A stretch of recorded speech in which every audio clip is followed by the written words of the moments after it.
out of your busy schedules to join us, talk a little bit about the heavy equipment comparator and some of the support options we have to help you guys get through that. I'd like to jump in and introduce our panel for today. So myself, Tim Giggee, I am the Senior Manager of Construction Equipment Maintenance Repair with Blattner Company, also the current AEP Chairman. We participated in this round one, also kind of helped was part of the team and building this, just getting the comparator into reality. Take some time today to kind of, hopefully we can learn from everybody's experience and all of us find a better path to getting data entered into here and starting to see what those rewards might be.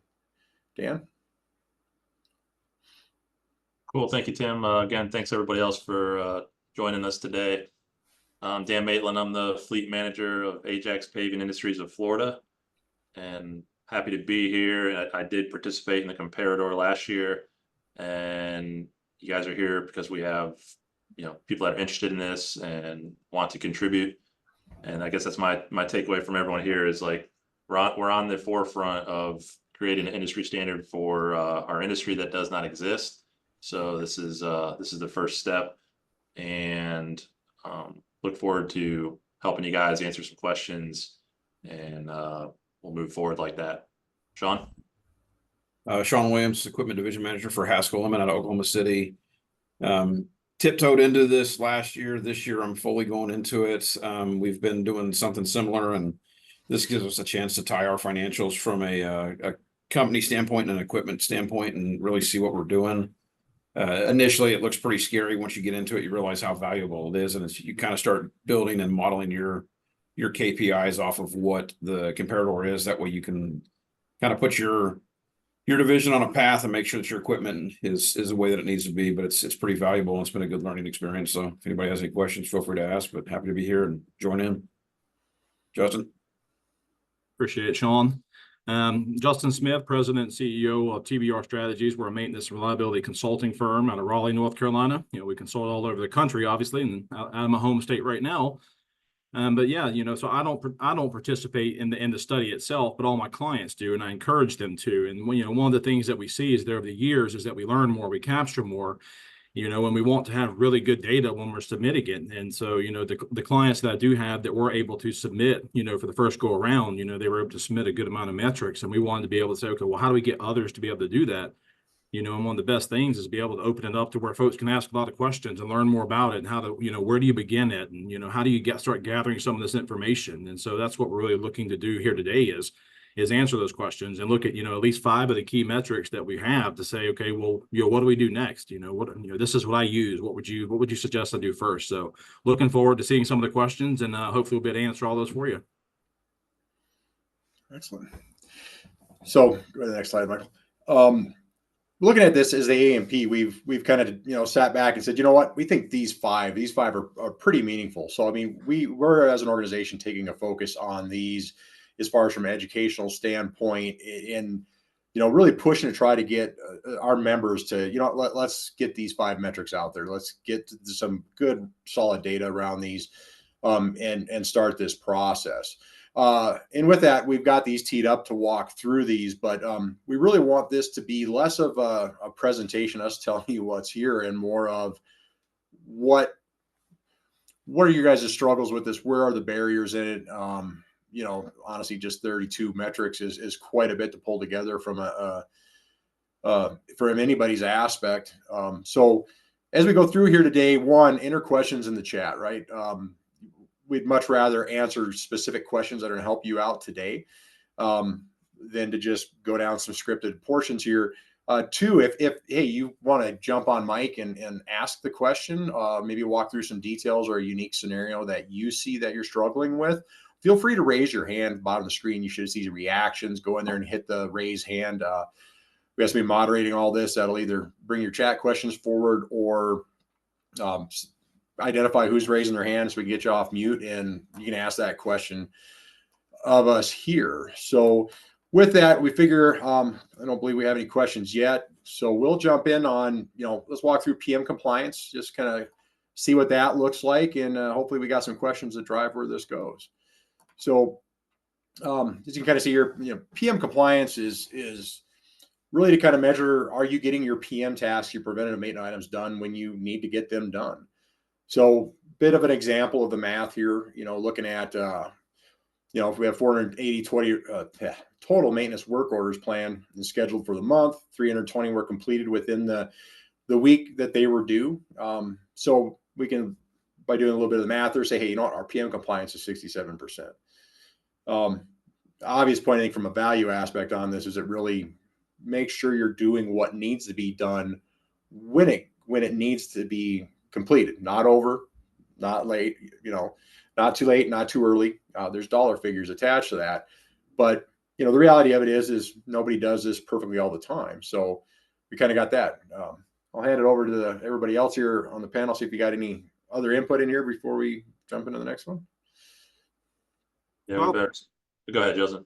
Yeah, I was just going to put a piece in here is, kind of where to start is that, the first step comes to when it comes to work order management is having the right classifications, whether you're tracking via spreadsheet, whether you're using a CMMS, either way, when you're coding your work orders, making sure that you're coding it appropriately so that, if it truly is preventative maintenance that you're doing and it's following a trigger based off of, mileage or hours or, whichever variation you're using, is that, so you're tracking that true thing. If you're counting everything as corrective maintenance or emergency maintenance, or you put it all under one bucket, it would make it very difficult for you to be able to break this out and see the schedule compliance. So coding it appropriate will be one of your biggest pieces here of, where to start, where to begin, is making sure that everyone understands it and uses those codes for the right work orders. Mm-hmm. Yes, I would add on to that, a PM, coding it correctly, a PM activity is not a, hey, I'm on the job site, I'm going to go check out this machine and see if there's anything wrong with it. Then I find 3 things wrong with it and generate a repair request. That's not a PM by definition. A PM by definition is interval based, whether that's odometer or hour meter, something that is a planned activity based upon whatever equipment you're looking at. It's not a opportunistic work order creation. So I guess what I'm saying is it's a deliberate, you got to separate it, not opportunity by on a job site. Oh, well, this is needs adjustment. That's not a PM. That's a corrective maintenance. So not to go down a rabbit hole there, but a PM is usually a starting point of what does the OEM recommend, interval based service. And then you're tracking that manually. So that's step number 1, right? So how we got these 5, where to start is, okay, we wanted to pick 5 that you might, if you don't have a fancy computer software to track this stuff, you know what, you can still track PM compliance the old fashioned way. People have been doing it for 50 years. You put your equipment on a spreadsheet, track the oil changes, and see if you're getting them done on time. I mean, that is really the base. So don't get confused or scared if you don't have a sophisticated tracking software. This can be done manually. And if you're not tracking this, we hope you begin tracking this and find a way to reach out to us if you have questions of where to begin, how to track this. Yeah. I'll share a little story. When I started out, the gray hair probably points that out. It was a little while ago. Computers really weren't a thing then, but at least not in this industry. We tracked all of our PMs through a little 5x7 recipe cards and a box in the truck of the lube truck with a roll of duct tape to put the indicator on the dash when they were due. But we knew within how many hours we had completed those. And our target was always within 10%.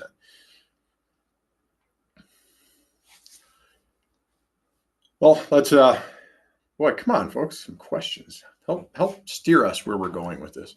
Do you guys have any questions at all on PM schedule compliance? Like, how easy is it for you all? I mean, are most of you able to do this? Do you feel pretty confident that it would be something that you would either be able to pull from your system or to be able to take from your spreadsheet or your index recipe card, as Tim said they were doing back in the day? Because let's face it, 50% of the construction industry is still not using a CMMS. So if you're not using one, it's okay. It's, a lot of folks aren't. So just feel pretty confident. Add on there. I mean, back on that. Oh, go ahead, Tim. Oh, I was just going to say, I mean, a lot of this, doing these studies or participating in this to say, hey, you know what, we're not alone in these things. We're one of the largest renewable companies, in the U.S. and we don't have a CMMS. We still do a lot of this by Excel. So, like you say, we're all fighting the same struggle. Go ahead, Sean. I was going to say, this is a good opportunity as well to partner with your dealerships. If you don't have a PM program in place to even start doing the compliance, they can give you breakdowns on it, and you can work with them to establish those and then start building that internal PM system so that you can actually start to look at what your compliance looks like. We had to prop ours up from nothing, and now we're at the point where it's virtually automated, and it triggers through our CMMS. It triggers PM work orders based on hours. So we're at that point where we've been able to, in a pretty short period of time, get to where we're fairly efficient at it. But we've relied on the dealerships to give us information as far as, you know, what a 250s look like, what a 500s look like, or 125s possible or viable. And then we've kind of drilled down through the metrics they had to create our system to help us get to these KPIs and these compliance numbers. And that's a key metric too, you know, whether you're starting from scratch or if you've got a really good program, as Sean had mentioned, is that, you know, if you want to know if your PM's not, if you're not seeing the results from your PM program, you know, this is a metric you'd want to look at, because if I'm getting to my PMs too early, I'm losing the value. If I'm getting to my PMs too late, you know, I'm still neglecting the equipment because I'm not getting to it when I said I needed to. So it's a key metric to be able to see how effective your PM program truly is. Exactly. And is that what we call a leading indicator, Justin? You know, you might not feel the effects of being late on your PMs immediately, but it's kind of one of those down the road, it will cost you. And I think we all know that we're on this call. But if someone asks, like, well, who cares why we track this? Well, that's why we track it, because we know if we're not getting them done on time and we're pushing them out or forgetting them, even worse, not even doing them at all, then obviously we know at some point in time there will be repercussions. And, you know, it's kind of one of those, if the construction personnel won't let you access to the equipment because they're too busy and we can't get our PMs done on time, it's like, well, okay, well, eventually we're going to get to it when it breaks down, then it will be available. So kind of a little, we all know that. Hey, Kimberly's got a question there about, do we have any tips for streamlining gathering equipment hours for larger fleets? So what we've done is, we decided to use Teletrack Navman for our telematics, and what it does, the tool that we use for them aggregates all of our OEMs as well as our stuff that's non-OEM. So we've got specific like Teletrack tracking boxes. We've got the like Vision Link, JD Link, all that stuff, and it all goes into one system. And then we monitor those hours. So I send out a report monthly as far as utilization to show everything that we've got tracked, what it looks like, what our miles driven are, what our hours are. And then we base all of our PMs purely on hours. We don't get into any of the fuel burn or any of that stuff at this point. But that's been, a lot of this is really difficult to do if you don't have some level of tracking software or something that gives you the ability to pull those hours in. So that's what we ended up going with, was something that gave us the ability to aggregate everything into one, so that we've got one source that we look at, and then several of us check the other ones just to make sure it's accurate. But that then feeds into our CMMS that triggers our PM program. You know, from ours, is like I say, not having a CMMS, we do a combination of different factors to pull those hours in. You know, so one is, you know, where we have available telematics from the OEMs, we pull them from there or from the rental companies. And then honestly, paper time cards or the inspection tickets on site, those are fed into our ERP daily, as well as having the oilers check when we know something's coming up on our forecasting, says, hey, it's getting ready to be due for a PM. Let's go out and check those hours and see if we're in right specs. We can schedule it for the following week. So the next question, it's like Chad had brought up, was asking about fuel burn. So yeah, there are some companies out there, and there are systems and ways for you to be able to track fuel burn when it comes to triggering your preventative maintenance. You know, the most common, obviously, even for the construction industry and heavy civil in general, is going to be your hours, your mileage, your calendar for your stuff that doesn't move as much or has very low utilization. But yeah, you know, if you have the ability to track via fuel burn, you know, that is going to give you and tell you the most true story about the equipment, because my hours, you know, could be low or my mileage could be low. Like say a pickup, for example, my pickup truck's going to have low hours, you know, low mileage, but it's actually got high hours. But if there's nothing reporting that where people are seeing it, I can look at the fuel burn depending on what telematics I'm using. Because dealerships are even looking at that now too, is that, you know, they're seeing that, okay, well, yes, this piece of equipment has low mileage on it, but I'm going to void your warranty because, you know, we did not, you idled really high. And they can tell based off the amount of fuel that was burned. So it is something good to keep an eye on. But for the industry, most of the time, you're going to see hours and hours, mileage, and calendar to be the top three. I think one thing we can say, looking at like a lot of the great bit on the stuff going on in the chat there is, it's find what works best for you and then measure it against where everything kind of sets. Because that scenario might be a little different for each company, your ability to track these things like that. So there is no one size fits all. It's just in the end, making sure you're getting them done when they need to be done.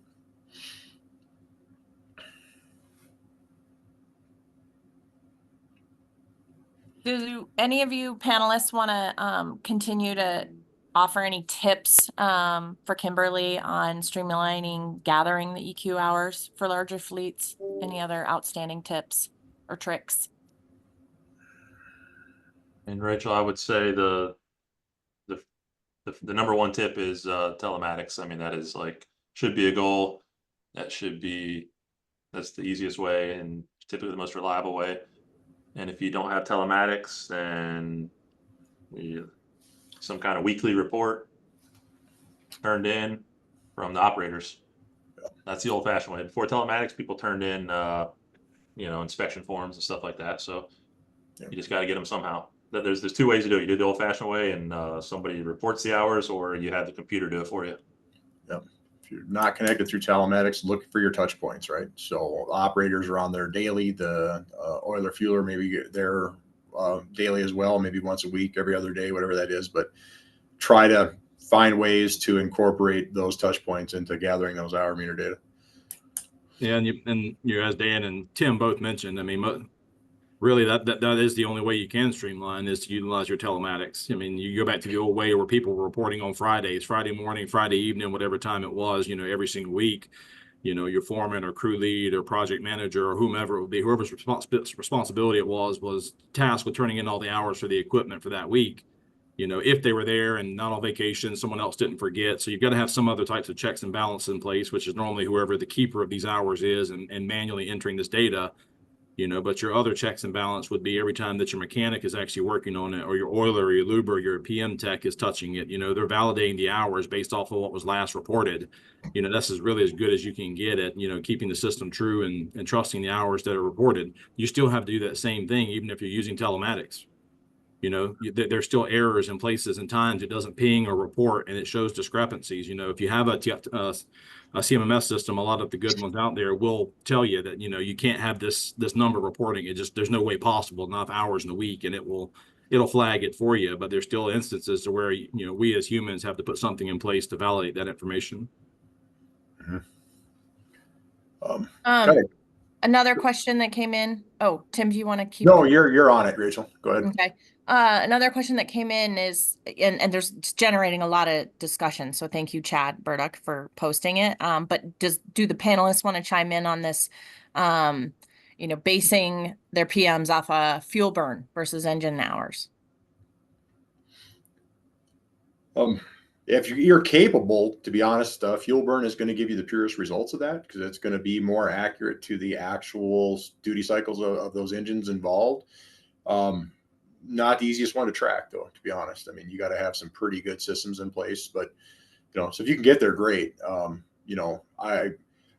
It's a good place to be heading towards, but to start out there is going to be a bit of a jump. But I don't know if there's any real tips or stuff. You need a lot of systems involved to get good at doing that. Well, and I think that requires assistance from other parts of the business as well, because I'll call us a pro idle company. It's one of those things I've tried to minimize and do what we can, but you still see idle times that are ridiculous. Like we had a pickup truck in last year that was 160,000 miles. And when we did the conversion on hours, it had the equivalent of like 900,000 miles on the engine because it just sat there and ran 10, 12 hours a day, every day for 7 years. And you're just like, good Lord, like there's no way to necessarily influence construction to not do that when they're okay with that. And it's hot enough down here that they'll run it. And we don't run cooling stations. So we've got the trucks running, and it's, realistically in a situation like that, you're changing oil on that truck once a week just to make sure that you're on top of it. So it's been difficult for us to try and get the construction side of things to join us in that journey to go off of fuel or to go off of idle time and to try and curtail some of their activities. So we tend to just go off of hours and mileage specifically.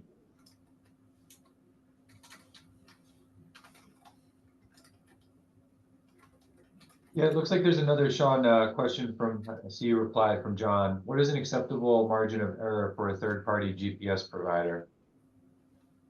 Yeah, I was hoping that John would dig into that a little further. And I haven't seen the rest of the responses, so kind of curious if he's talking about on mileage, on hours, on equipment, what specifically he's looking for. Okay, John, we'll follow up there. I would say that, oh, go ahead. Go ahead, Dan. Yeah, I'm like the acceptable margin of error is like really like 0 as much as possible, because I mean there shouldn't be any error. We all know GPS sometimes does have error, but if somebody's monitoring it, they can resync it. So what is the acceptable amount of error? Minimal as possible. I think something to kind of point out in there is anytime you go into a third-party telematics systems is they are not going to align with the hour meter. They're going to drift over time. It's something that we know happens. Good systems will self-correct. If you're on like a J1939 or some of those things, it should be pulling that data from the ECM and reconnecting those. But have established practices. A pro tip, I guess, make sure you have practices and procedures in place that help you correct that, whether it be on a weekly basis or, usually the easy one is every time you do a PM that you verify it with a live hour meter reading and tie those back together at that date to keep that drift to a minimum when it may exist. But except, you don't want to go out there and say, hey, we're going to do this PM and you find out that your meter is 100 hours off from your telematics. Not a great scenario. Now you're kind of throwing compliance out the window there, but 0 or 0.1 would be probably the best answer, but you definitely have to have some procedures in place to make sure that doesn't happen and to verify that your accuracy. Your provider should be able to really kind of help you know what that's going to look like as you talk. And great question to ask when you're looking for telematics. So those got a point where we do quarterly verifications on those. So we'll send out a list to everybody. It's like, here's your vehicle, here's your equipment on your site, verify the hours, and they'll run through and send it back. And then we're trying to calibrate it at least in a tighter window. That way we don't get that drift over the course of a year. But it's like on our vehicles, it doesn't matter when you check it, when it reports, there's always this like 700-mile variance between what's actually on there versus what's reporting. We haven't been able to figure out why. So Nicholas had asked, what is really the gain to it? So, I'll tell you, if you have a company that, unfortunately today, you do have high idle and maybe you can't get away from it. Maybe there's certain things and certain policies your company has put in place that, keeps it so that you can't have certain pieces of equipment that will run, lower idle percentages. Obviously, we're going to have more wear and tear on a vehicle that runs and actually is under load versus one that is just sitting and idling. So fuel burn is going to be able to capture, how much load you actually apply to that engine, and what you're doing, and it just really depends on the type of telematics system that you have too. I mean, if your telematics is basing your idle percentages off of movement, and that equipment isn't moving. And I'll give you an example. If I've got a loader, for example, and I'm laying pipe and I've got my traco sitting there holding pipe, suspending it in the air, it's not moving. So if I'm not looking at RPMs or if I'm not, if I'm not looking at fuel burn, it looks like it's idling, but I can't shut that piece of equipment off because it's a safety issue. If I shut it off, it has to stay running. So that is a time that, depending on the telematics that you're using, fuel burn will be able to tell you that, but so would RPMs, or amperage or draws. You'd be looking at another way to be able to justify your idle to really true it up to see what it is. So it's piece dependent, in your industry and how you use the equipment based on what is the best method for you all.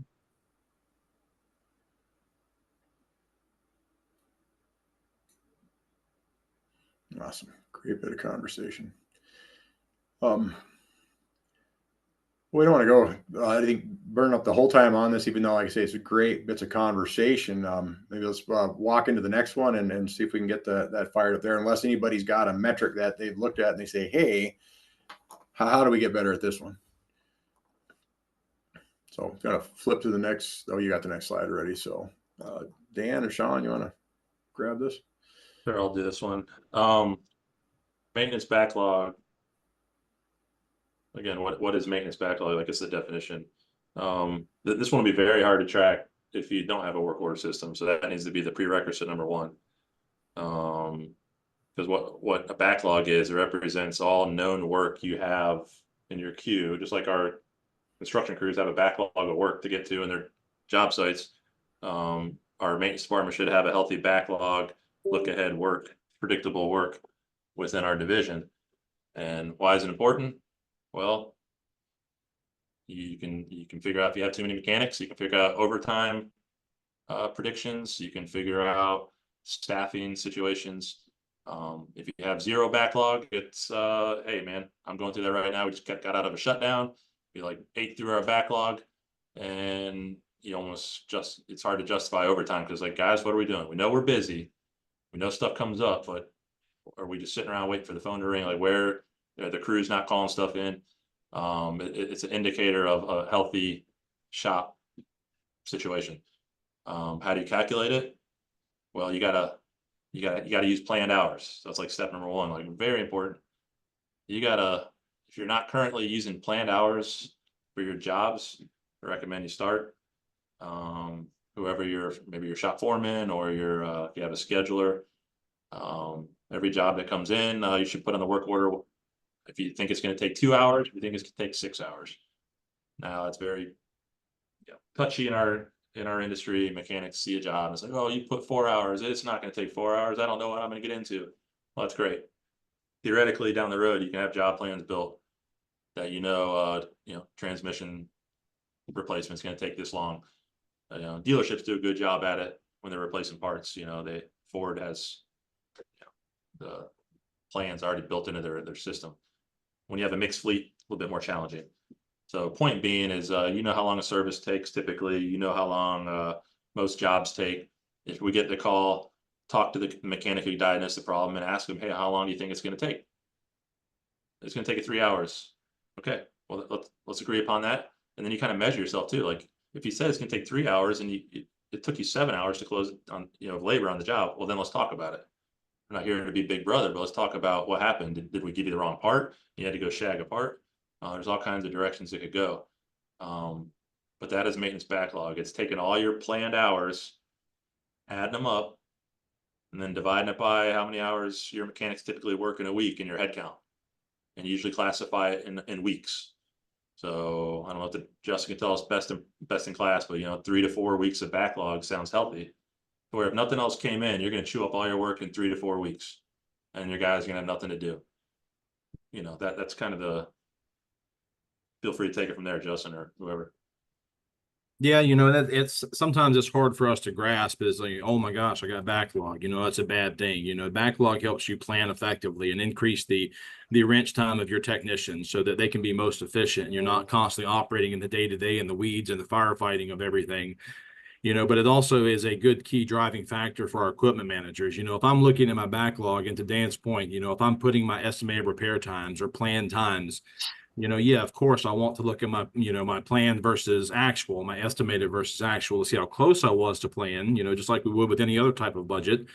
But I will be using this to drive decisions on, if I need to hire more people, or if I need to farm out some more of my work and have a certain percentage be third party because I'm going over that trigger of 4 weeks. Because if I know that ideally I need to get to everything within less than 30 days, I don't need more than 4 weeks of work. If I go above that 4 weeks of work outside of a shutdown or a big capital project, that means I'm neglecting the equipment because I said I needed to get to it in 30 days or sooner. So as soon as you start getting above that 3.5 to 4 week threshold, it triggers that says I need to be looking third party. I need to increase overtime.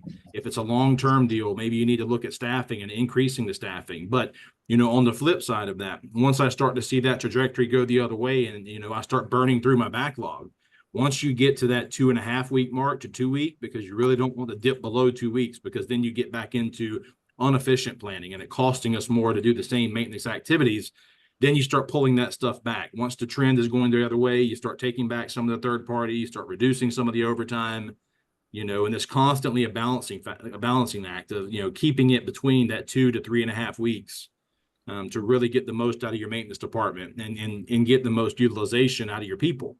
We're always looking at increasing utilization on our equipment, but we also want to get more utilization out of our people too and generate a higher return, on the folks that we've got working for us. So this is a big key, right? This is a big tool right here and a good metric for you to use to base a lot of those decisions off of. Yeah.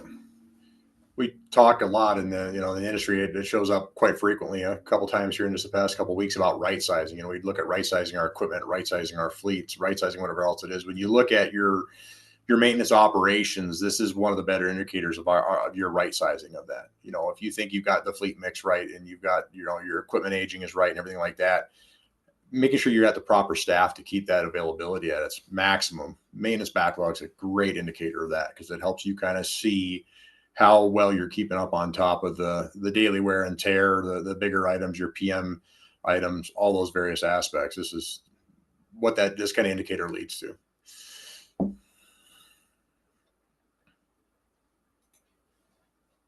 We typically do a schedule for 1 week, plan for 3 weeks mentality. And that's where we try to go about it. Make sure that, more than anything else, that we're managing expectations, that, you know, once the allotted hours are completely out, that it goes on the next week's schedule. You know, we do leave a certain amount for any kind of emergency maintenance that's required. So if you got a machine down, like this morning, we had a roller go down on the mat in the middle of a paving job. So things kind of get shifted. It goes into that open hour segment, but it's to give us the ability to manage those expectations, to say we can't get 500 hours worth of work done when I've only got 256 hours of mechanic time available. So, you know, it's one of those things that for us, it's been the biggest brake pedal for operations, just to say, hey, look, this is our capability, short of going third party, short of overtime. This is basically where we're at.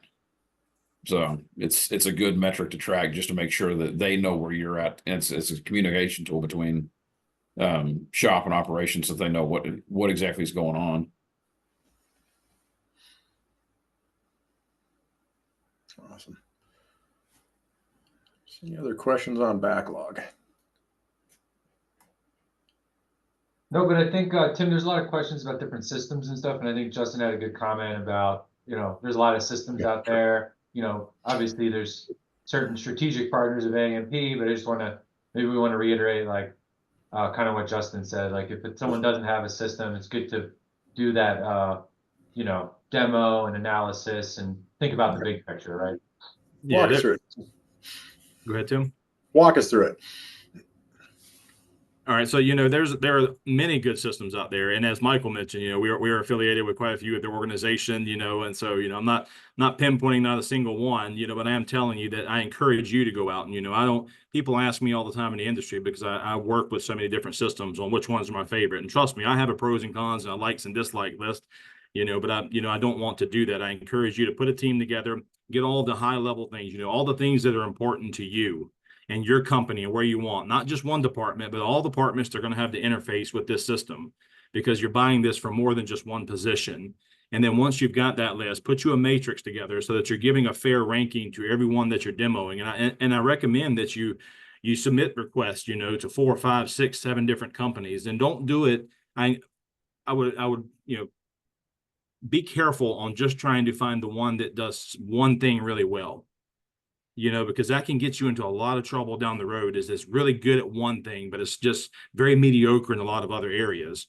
So put the list together of the most high priority things. That way you can take that list when you're doing the live demos, you know, and you've got them sitting there and you're not listening to what they want to show you. Okay. You're then asking that person giving you the demo of, these are the things that I want to cover at a minimum. If we have more time and you want to show us more of the bells and whistles, then absolutely show me everything else it can do. But if you can at least address the minimums of what I'm asking, that's a problem in itself, you know. And so make sure you don't get caught up in that, because, you know, it's easy to get caught up in the bells and whistles and all the other stuff it can do that's really shiny and what they're really good at. You know, but, you know, take the time to go through and get the right one, because it's a decision that you're stuck with, usually for, you know, a good amount of time. It's a huge investment from your company, from a cost standpoint, from an implementation and integration standpoint. It's not a decision I encourage anyone to take lightly, and don't just take one person's recommendation. You know, as long as I've been in the industry, I don't encourage you just to take my one recommendation, which is why I don't suggest one company. So just take the time to walk through it. And somebody kind of hit on it in the chat there. Reach out to peers, right? I mean, that's, you know, find out what your needs are, your unique things, and then reach out to some folks. You know, A&P events are a great place to do that, and say, hey, are you using this? I'm really kind of curious how this is working for you and whatever else that is. You know, so get that, like I say, get lots of input. You know, generally these are larger contracts. It's a big process to put one of these in place. You definitely want to do it right the first time. And I think they add kind of their, you know, where you are and what you're, you know, the texture and feel, what you got there, they're great. Also consider where you want to be tomorrow a little bit when you get in there. Can they scale with you where you're going as a company, as within your business unit or whatever that is, you know, because you definitely don't want to get boxed in and you need to grow and the system can't grow with you. Joe, usually you're asking about red items or down events or emergency maintenance. That's typically not something you don't want to see down red events in your backlog. That's not backlog. Backlog are things that you're going to plan and you've got enough time to get the parts and the right people to do something. I mean, if you've got a down piece of equipment, you've got someone other than, you know, someone who is planning or scheduling your work that's handling that. You know, that's a shop foreman, a lead tech, whoever you have. They're just trying to get that piece of equipment back up and running as fast as possible. Ideally, you don't want to have any backlog of red events or emergencies sitting there. I mean, sometimes it may happen because it's parts pending. So you do want to you do want to be aware of it, but you know, it's not something that's typically fills a lot of your backlog. You know, and then there was another question on times, like trying to get the estimated repair times. Like, how do you do that? If you've got a variance in your skill levels of your technicians, obviously, you know, someone who's been senior and been with your company for a while is going to be able to attack a repair a lot faster than someone who is new to the industry. But the best thing that you can do is just take a look at your rolling average. You know, is okay, you're telling me 3 hours, I give you 3 hours, or I put 4 hours, but after I've done it for 90 days or 6 months and multiple repairs have happened, what is my average time telling me? And that just gives you close enough and within a 20% target. You know, you're 80% of the time you're spot on, and you know that you're just trying to get that gap and close it as much as possible. Mm-hmm. Yeah, and there's, if you haven't familiar with them all, like I say, one will share out the full. We'll just give them the full slide deck afterwards too, Michael, with all the other metrics that we're not specifically trying to focus on here today.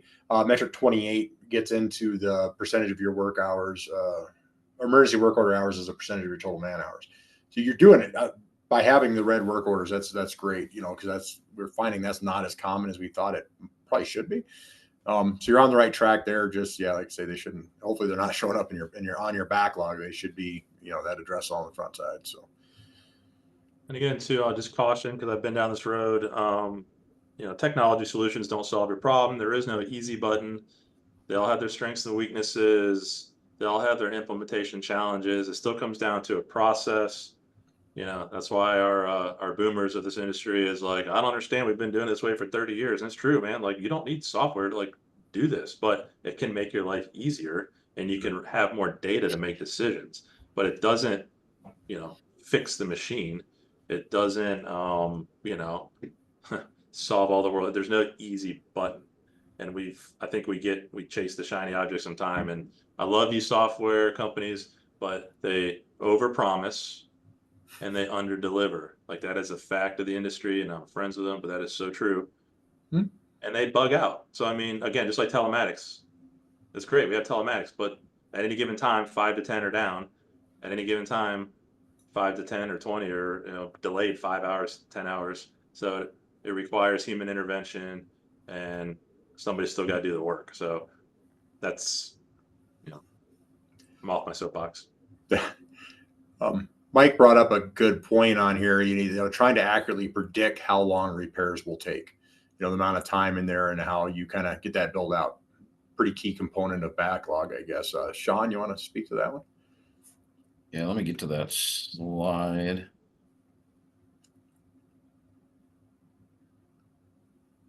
Backlog. Number are you looking for? Oh, it's on here. What Mike's asking on trying to figure out how long planned repairs might take. Calculating that, you know, get an idea of what, you know, what's the time to make a repair. How do you start putting those hours against your backlog? So a lot of that comes from experience. If you take a, you know, cat piece of equipment, they've kind of got their work plans on there, so you know, hours on sys to say, hey, this is going to take X amount. And it's, you know, say their book in an ideal shop is 4 hours, and we know with our guys that it could be 5 to 6, but we try to stick to that. Try to make sure we've got parts available and everything else that do it. We don't always hit on that. It's really a kind of a guesstimate. One of the things that I really push my guys on is we used to schedule things down to the hour, and I forced them to get away from that, because it's like view everything in a block. You know, you've got 4 quarters in a day. Essentially, you've got 4 2-hour blocks and of actual productive work, figuring in setup, breaks, lunch, all that nonsense. So we try to do everything where it's, if we know it's an hour-long repair, we still put it at 2 hours. That way you can cover cleanup and all that fun stuff. And then really over time, you hope you don't have comebacks, you hope you don't have the same repairs, but you start to build this experience database of how long it takes. And then we utilize as much from the OEMs as we can to tell us that this is what these repairs look like. If we know it's going to be outside of our scope or our capabilities, we'll send it out to the vendor to let them handle it. And then we try to do as good as we can to capture those hours. That's typically a historical measure as opposed to looking ahead and planning and saying, hey, this is, we've got an engine swap on a broom. We know from history that this is going to be 24 hours or 3 days for one guy based on pull out and reconnect and hooking everything up and troubleshooting any issues that we may have. So we just try and run off of those numbers that we've kind of gathered and anything that we have access to. I think one way to make sure that you can, as you go back and continually look at, refining that time, basing that experience, refining it as you go and getting a clearer picture is, whether it's consistency in how you're wording work orders in the system or going to like coding, the engine's code 001 or something like that so that you can start, it makes it easier to see that data and get those comparable points after you've got a couple of years under your belt and say, boy, we always said this took us 20 hours. The reality of it is every time it takes 30. So you can start correcting that as you go and starting to steer that to just drive that at accuracy. It's end of the day, they're all, a little bit of swag in how you get those, but having that scientific part on there a little bit does get you closer, right? Yeah, just time check. We got a little less than 20 minutes panel. Do you want to shift to a couple other metrics or take a couple more questions? So let's jump into the next one. Take her away, Justin. You're on mute, sir. Sorry. So yeah, this goes back to when we looked at, schedule compliance, well, now we want to do the same thing when it comes to, our percent of planned maintenance. And there's a lot of things that can fall into that. If we're looking at stuff that, we can forecast out, so everything that's preventative maintenance that you're doing off of some type of interval-based trigger, that's all planned maintenance because it's forecasted. Now, your level and degree of planned maintenance, that's a whole nother story. If you have the parts ready and you have the stuff kitted, and how effective and how much you can actually get out of your planned maintenance. But we want to be able to track to see, how much do we have out there where we're actually putting this together, where we're putting the hours together, and how close are we to the target when it comes to, looking at our overall maintenance percentages. Are we out there with a whole bunch of our work that's just feels like sometimes, and I'm sure that some of you at some point in time have experienced this, where it feels like clown show hair on fire, where you're just trying to figure out where everybody's going and who's doing what. That happens, and so we want to increase the percent of our planned maintenance so that we don't have many of those hair on fire days. So this is why it's another key metric for us to look at when it comes to driving the efficiencies for our maintenance department. Because if we're tracking this number and we like it, and we're benchmarking it, and we're sitting into the right target areas for what percent of planned maintenance that we should be striving for, you can expect to see a 3 to 5 times increase in your productivity of your technicians by tracking this and having effective planning and scheduling. It's not a hard metric to track either. But again, it's all about how we code and classify everything, whether it's a spreadsheet, whether it's a CMMS, whether it's a sheet of paper, it doesn't matter. You have to have some way to distinguish the different types of works that you're performing or your technicians are performing. It's like, and how do you create that classification or that prioritization for your work so that, if you've got a priority 1, which is typically your down events, your red events, that's not planned maintenance. I don't track that. I don't look at that because I didn't forecast that. I may know based off of my averages, like what Sean is doing, that I average it at 20% emergency. While you may not like that number, it is there. That's what you're currently sitting at. So you need to keep that factored into your scheduled hours. You don't have 100% availability, and as that number gets smaller, then you trim the fat a little bit. But if you're looking at something that is going to take 7 to 14 days planned, you've got 7 to 14 day window to get to it. Then you create a priority for that. It's priority 2, it's priority 3, it's priority 4, and they're all based off of different times and they extend out.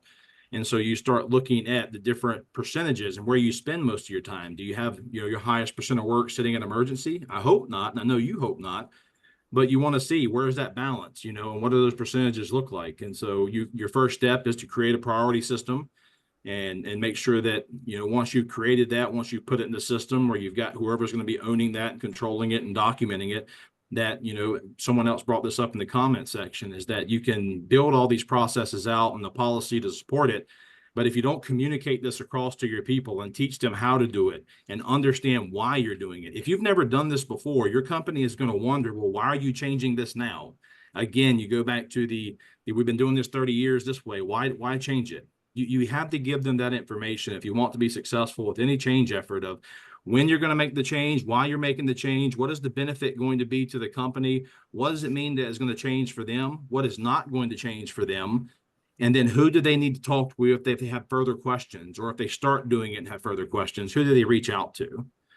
So those are the big things when it comes to plan maintenance. A lot of benefit, a lot to gain from tracking this metric.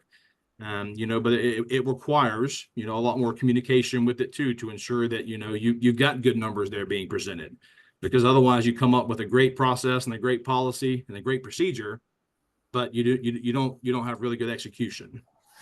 Yeah. If you want happy operations or construction crews out there, or whoever your customers are in this process, do this well. And it's showing that you're able to deliver when you on your plans, and it's going to weigh out.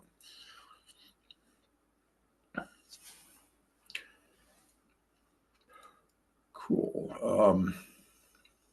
Excellent. Anybody else got anything else they want to add on the plan maintenance?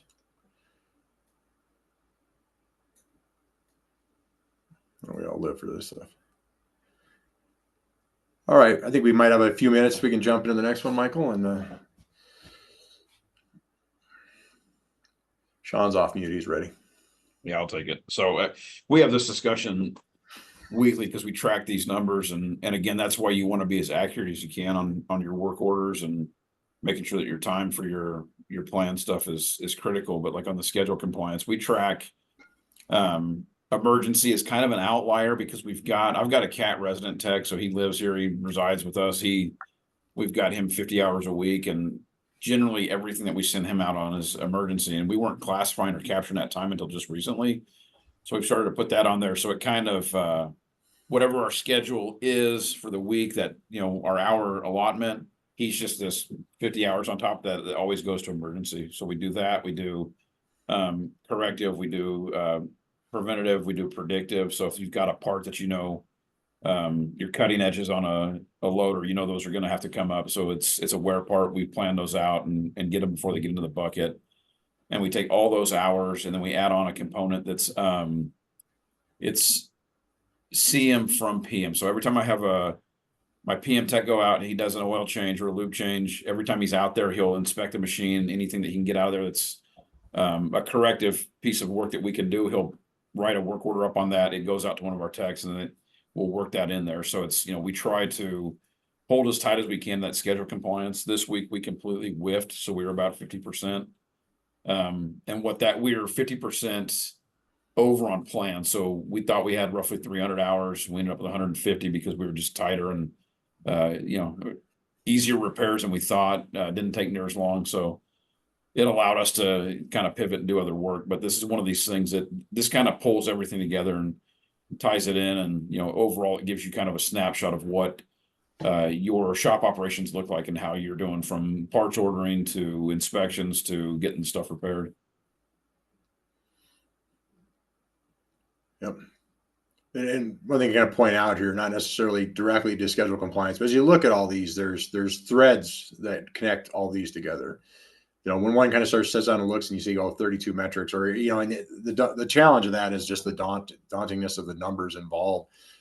Reality, when you get down into it, there's only a few things that kind of feed these. I mean, it's a lot smaller pool that drives these great data points out, but it's finding that first bit that's gonna, where do you see benefit for your organization by knowing these things, and just starting to collect. Odds are you probably collect some of this data anyways, and it may not see it in the same terms, but getting it shifted over there, and then just do a little bit of the math. Now it has some substance behind it, and how do you set with all your peers and out there, or the greater world as a whole? And like I said, it's kind of I hate to say it's a sometimes it's comforting to know that you think, oh, I'm just doing horrible. You find out, hey, I'm right there with the average where everybody else is, because we're all on this journey. We're all struggling with these things every day, no matter, how many billions of dollars you make in a year, or if it's down to, just squeaking by, hardly even have any margins, we still fight the same battles.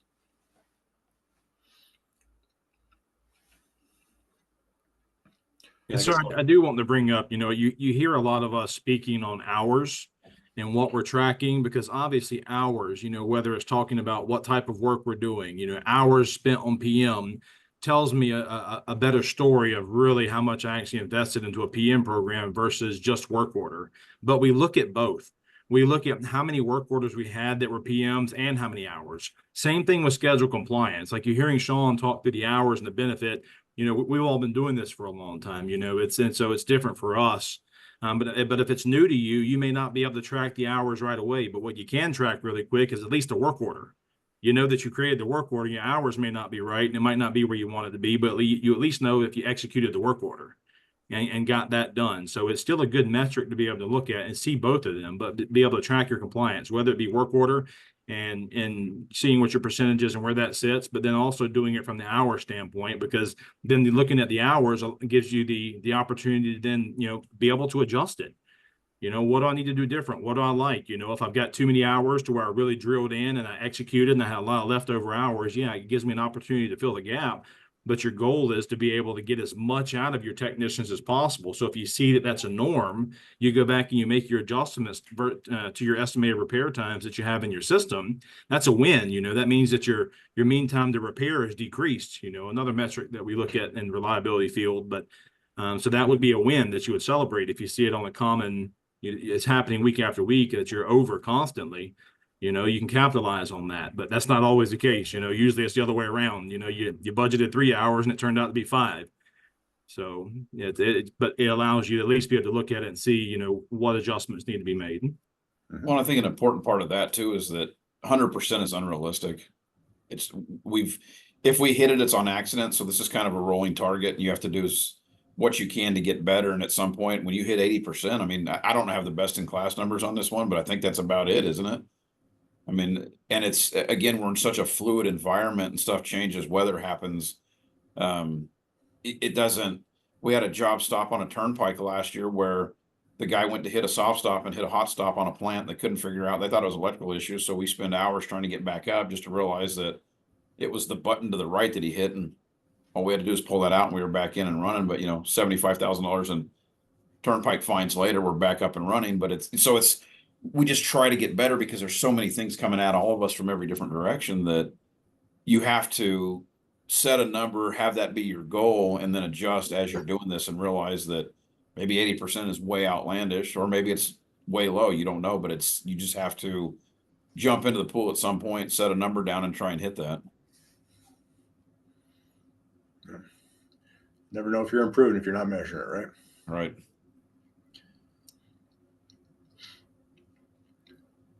Excellent. I think we've got probably not enough time to go through another one, Michael. If we can, kind of, if you haven't already started the journey on this and how to submit online, pretty simple, right? There's links through the A&P website and also through the CFMA website, or go to the hecomparator.com, log in, create an account, grab hold of some of the tools and look at it. You don't need to have a bunch of stuff to get, to start seeing some results on this. Find 5 metrics, 5 things that you can map out and just start rolling these out. Yeah, Michael, they have our contact info too, but that'd be great. They can email any one of us one-on-one. Yep. I recommend that for me. Again, if you guys aren't involved with AEMP also, I mean, what a great organization that's focused solely on what we do and striving to get better at what we do, equipment management. So if you're not involved with AEMP, I highly suggest you get involved. And again, with the networking and always looking at new technology and stuff like that, and networking with your peers, it's just a great opportunity to really take your fleet to the next level. So thank you guys so much. Yeah, thanks, Dan. I'll send out a follow-up email to everyone with the link to the recording for this webinar, also a copy of the slides, and then I put some information in the chat that I'll also email, which is the link to get personalized SME support. And then also, like Tim said, to submit directly on the Comparator website. There's no minimum data to submit, so submit what you can and go from there. Before we close out, I just want to plug two more things. One, I'll include the code, but AMP 2024, you can get one free peer report credit on the Comparator site with that code. So if you just go to the website now, even if you haven't submitted data, you can get a free peer report credit. And then one more thing, just for this group, we have Shift coming up in October, and we're bringing back the Tech Talks. So I don't know, maybe some technology companies on the call. We're looking for about 8 to 10 companies to highlight innovations around technology that's in the marketplace this October. So there's just a simple online form, and we'll pretty much select the presenters by August 9th. So just wanted to plug that before we end it for today. Tim, you want to close it out? Sure. I think off the end, Dan kind of resounded there. One, get involved, come to conferences, just heck, look up some of us if you can, things like that. It's community that makes this great in this whole process. What we gain from each other as we go through these things.